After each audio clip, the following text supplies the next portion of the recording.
Shalom. Di nama Tuhan, adik-adik yang terkasih SMP dan SMK Kristen Elim.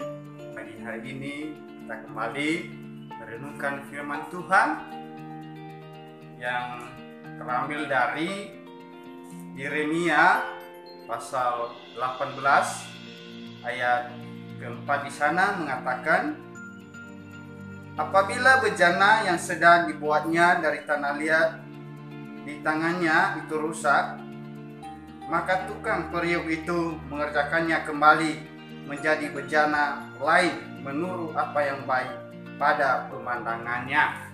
Nah, di sini adik-adikku yang dikasihi Tuhan, Kak Markus kasih tema yaitu orang yang dipakai Tuhan dibentuk seperti yang Tuhan mau. Firman Tuhan mengajarkan kita supaya kita memberi hati kita untuk dibentuk oleh Tuhan.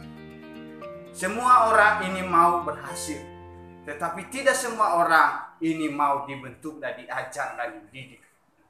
Maka untuk itu sebagai pelajar, sebagai siswa, kita dibentuk, kita dididik, kita diajar supaya setiap kelakuan kita, setiap perilaku kita, sifat kita bisa diubahkan menjadi orang yang baik.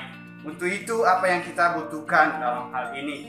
Ya, yang pertama yaitu kita harus memberi atau rela hati kita untuk dibentuk dan diajari. Seringkali kita mengabaikan yang namanya didikan.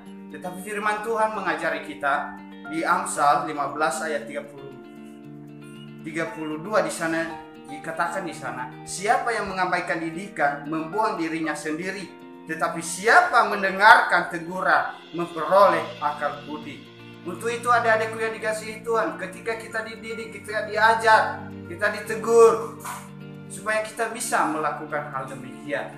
Berguna untuk siapa? Berguna untuk diri kita sendiri, berguna untuk orang lain, sehingga kita bisa dipakai oleh Tuhan.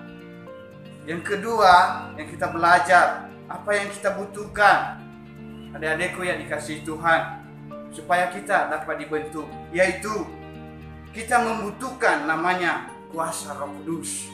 Untuk itu penting sekali dalam kehidupan kita membutuhkan namanya kuasa Roh Kudus, ya. Kuasa Roh Kudus itu adalah yang membuat, yang menolong kita, memampukan kita dalam setiap kelemahan-kelemahan kita, seperti ya di Roma 8 ayat 26 di sana dikatakan, demikian juga Roh membantu kita dalam kelemahan kita, sebab kita tidak tahu bagaimana sebenarnya harus berdoa, tetapi Roh sendiri berdoa untuk kita kepada Allah dengan keluhan-keluhan yang tidak terucapkan. Jadi penting sekali kita dipimpin oleh Roh Kudus.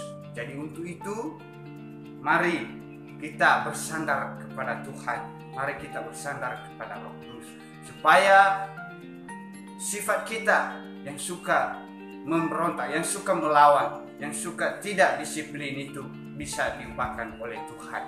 Yang ketiga, kita harus percaya firman Tuhan, bahwa melalui firman Tuhan kita bisa diubahkan, ya. Melalui firman Tuhan orang bisa diubahkan. Orang yang jahat ketika dia mendengar firman Tuhan, ketika dia menerima firman Tuhan, hidupnya bisa diubahkan. Yang jahat bisa menjadi yang baik. Yang pemalas bisa menjadi orang rajin ketika dia menerima firman Tuhan. Jadi ketika kita diajari firman Tuhan, tolong dengar-dengaran dulu sehingga firman itu bekerja di dalam hati kita. Jadi adik-adikku yang dikasihi Tuhan, inilah firman Tuhan mengingatkan kita supaya kita menjadi orang-orang yang mau dibentuk oleh Tuhan.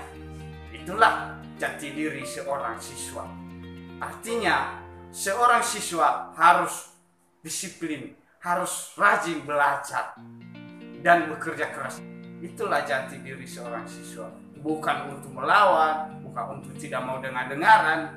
Nah, itu bukan hal yang benar dan bukan jati diri yang benar. Untuk itu adik-adikku yang dikasihi Tuhan, tetap semangat meskipun belajar di rumah, tetap mengetahui bahwa seorang siswa harus tetap belajar dimanapun dia berada. Ya, itu yang bisa kami sampaikan di pagi hari ini.